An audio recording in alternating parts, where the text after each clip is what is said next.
మా అమ్మకి పుట్టినరోజు ఏదో తెలియకపోతే ఆమె అడిగారంటే మా అమ్మాయి పలానా తారీఖు పుట్టిందా నేను చెప్పాను. అయితే అమ్మాయి కూడా ఈ నెలలోనే పుట్టింది, తారీఖు ఏదో తెలియదు. సరే పాస్పోర్ట్ అప్లై చేసేటప్పుడు 20వ తారీఖు అని వేశారు. అందుకని 20వ తారీఖు పుట్టినరోజు. మరి తల్లి గర్భంలో నుంచి వచ్చిన రోజు ఏదో మాకు తెలియదు. కాకపోతే నెల అదేనని చెప్పేసేసి తారీఖు ఏదో వేశారు. అదే అంటే ఫేక్ తారీఖు, అంతే కదా. సరే ఏదేమైనా సరే తల్లి గర్భంలో నుంచి పుట్టాను కదా, ఏ తారీఖు ఒక తారీఖు అనుకోండి.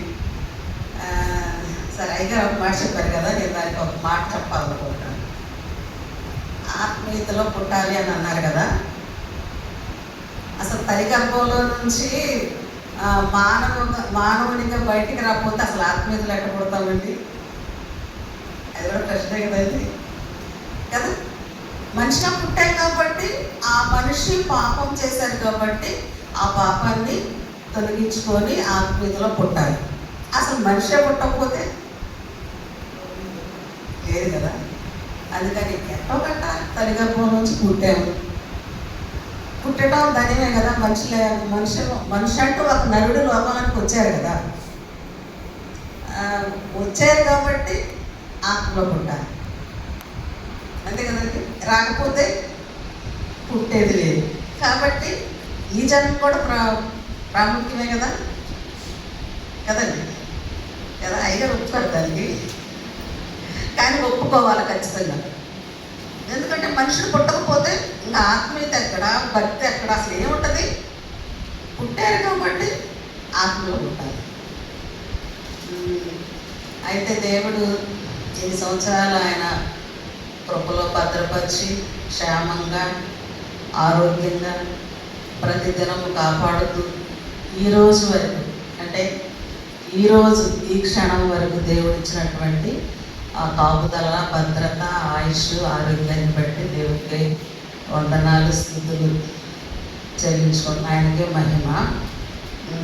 అయితే ఇన్ని సంవత్సరాల్లో నాకు ఎక్కువ జ్వరం కూడా రాదు.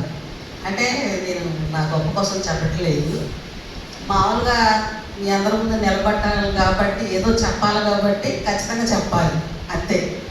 అంతేకాని నా ఘనత కోసం మాత్రం కాదు. అసలు ఎప్పుడు కూడా నాకు జ్వరం కూడా వచ్చేది కాదు, రావద్దు అసలు. ఏ అనారోగ్యం లేదు.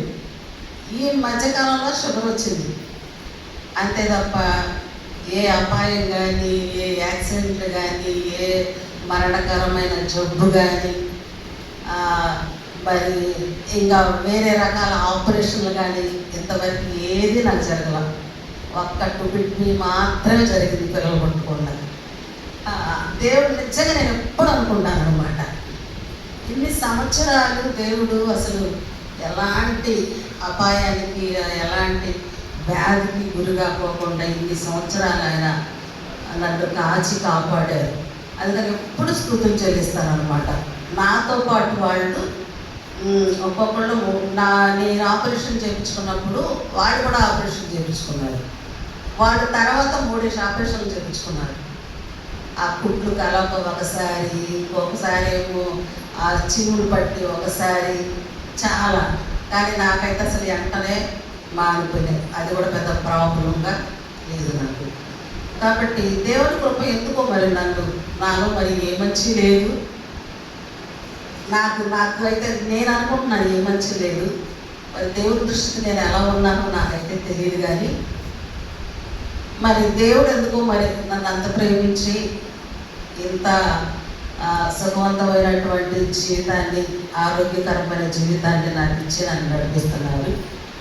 ఇంకొకటి ఏంటంటే సేవలోకి వస్తానని నేను అసలు అనుకోలేదు. నాకు సేవ అంటే అసలు ఇష్టం లేదు. కానీ దేవుడు ఇష్టం లేకపోయినా సరే, తనకి ఇష్టమైన బిడ్డలని వారికి ఇష్టం లేకపోయినా సరే ఆయన తీసుకొస్తారు. అంటే దేవుడు ఆయన ప్రణాళిక, నేను సేవ చేయాలని ఆయన ప్రణాళికలో ఉంది కాబట్టి, నాకు ఇష్టం లేకపోయినా సరే దేవుడు ఆయన ఇష్ట ప్రకారంగా సేవలోకి నడిపించారు. నేను ఈ మాట నిజంగా చెప్తున్నాను. ఈ సేవ అంతా నాకు ఎందుకు అసలు ఈ బాధలన్నీ ఏంటో తిని మెదలపోకుండా ఒక పక్కన కూర్చుంటే సరిపోద్ది కదా. అందరి కోసం ప్రార్థన చేయాలి, అందరి పాదాల్లో నెత్తి మీద పెట్టుకోవాలి, పిల్లల కోసం ప్రార్థన చేయాలి, మా కోసం ప్రార్థన చేసుకోవాలి, సంఘం కోసం ప్రార్థన చేయాలి. ఇవన్నీ ఆలోచించుకునేదాన్ని నేను. ఎందుకంటే నా ముందు సేవకు ఉన్న వాళ్ళని నేను చూశాను. అవన్నీ నాకు ఎందుకు, శుభ్రంగా మా ఆయన ఉద్యోగస్తులు వాళ్ళు ముందు తిని వెళ్ళకుండా బయట పడుకుంటే సరిపోదు కదా మూలన అనుకునేదాన్ని. కానీ మరి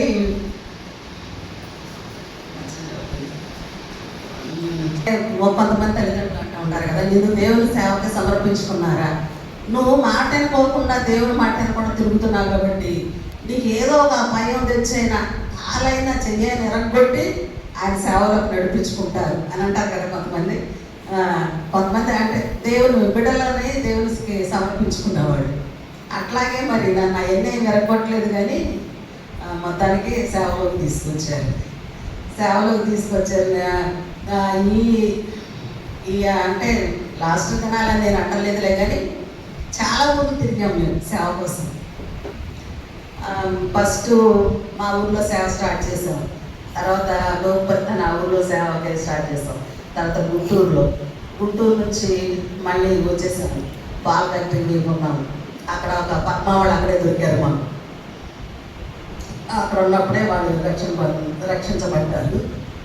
ఆ తర్వాత నుంచి మళ్ళీ లూజ్వేడి నుంచి మళ్ళీ అయ్యప్ప నగర్ వచ్చాము. మళ్ళీ అయ్యప్ప నగర్ నుంచి గుంటూరు వెళ్ళాము. అక్కడ నుంచి వచ్చిన తర్వాత మళ్ళీ ఇక్కడ విజయవాడలో ఉంటూ ఉండగా మళ్ళీ గన్నవరం వెళ్ళమన్నారు. మళ్ళీ గన్నవరం వెళ్ళాము. ఆ గన్నవరం, పురుషోత్తపట్నం, చిన్నవాడిపల్లి ఆ ప్రాంతాల్లో తిరిగాము. లాస్ట్కి చవడవరానికి వచ్చాము. అమ్మగారు పోయిసారి ఇక్కడికి వచ్చినప్పుడు అడిగారు, అమ్మ మాకెన్నో ఊరిదామన్నా. చాలా ఊర్లు తిరిగారులే పాప అని అంటున్నారు. అట్లాగే అక్కడక్కడ తిప్పుకొని చివరికి మీ దగ్గరికి తీసుకొచ్చారు. మరి ఆయన ప్రణాళిక, ఆయన చిత్తం మరి మీ దగ్గరికి రావాలనేమో, మీతో కలిసి ఉండాలనేమో, నీతో కలిసి ఉండాలన్నట్టుగా మీతో కలిసి ఉండాలని దేవుడు మమ్మల్ని ఎక్కడికి నడిపించారు. కాబట్టి దేవుడు ఇచ్చినటువంటి, నేను దినదినం పొద్దున్నే లేచి ప్రార్థన చేసేది ఏంటంటే, ఫస్ట్ ప్రభువా మరొక దినాన్ని ఇచ్చారు, ఒక దినం ఆయుష్ నాకు పొడిగించారయ్యా, నీకు వందనాలు, నీకు స్తుతులయ్యా, ఒక దినం ఆయుష్ని పొడిగించారు. ఈ దినం అంతట్లో మీ కాపుదల భద్రతను దయచండి. నేను ఎక్కడా తొట్టిల్లిపోకుండా, ఏ విషయంలో నోటి ద్వారైనా, తర్వాత చూపుల ద్వారైనా, ఆలోచన ద్వారా ఎక్కడా తొట్టిల్లకుండా నా హృదయానికి కూడా మీ కాపుదల దయచేయండి అని ప్రార్థన చేసుకుంటాం. ప్రతిరోజు ఈ ప్రార్థన అయితే చేస్తా.